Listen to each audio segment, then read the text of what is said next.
బాధాకరమైనటువంటి విషయం ఇది. మానవత్వం నశించినటువంటి పరిస్థితిలో ఈ రోజు మంత్రులు స్పందిస్తా ఉన్నారు.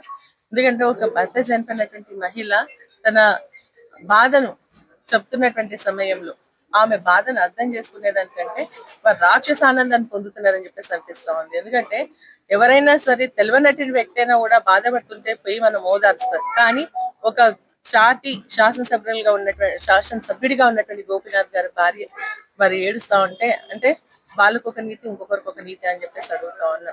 ఈ రోజు ఆమె బాధలు మీరేందంటే మీ ప్రచారం మీరు చేసుకోండి, మీరు ఏం చేస్తారో చెప్పండి, మీరు ఇచ్చిన హామీలు ఏం చేస్తారో చెప్పండి. అంతేగాని ఒక చనిపోయినటువంటి వ్యక్తి భార్యను పట్టుకొని మీరు నాటకాలు ఆడుతున్నారు, సినిమాలో చూసినట్టు అనిపిస్తుంది అంటే మరి మీరు చేసేది ఏంది? ఇన్ని రోజులు మరి జూబ్లీ హిల్స్ మీరు ఎందుకు గుర్తు రాలేదు?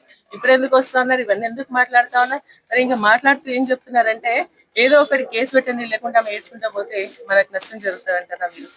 అంటే ఇదేనా మీరు ఆలోచన చేస్తారు? రాజకీయంగా చూస్తున్నారా దీన్ని అంతా కూడా? ఒక మహిళా బాధని, ఆమె జీవితానికి సంబంధించినటువంటి దెబ్బని మరి మీరు ఒక నాటకీయంగా మరి నాటకీయం చేస్తుందని చెప్పేసి మాట్లాడతారు. సినిమా డ్రామా లాగా అనిపిస్తుందా మీకు మహిళల జీవితం అని చెప్పేసి కూడా నేను కోరుతూ వాళ్ళు విత్డ్రా చేసుకోవాల్సినటువంటి అవసరం ఉంది.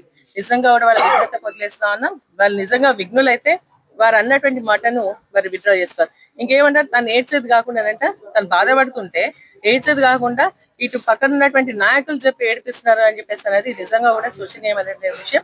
ఇది తీవ్రంగా ఖండిస్తామని ఏ మహిళ కూడా హర్షించదు.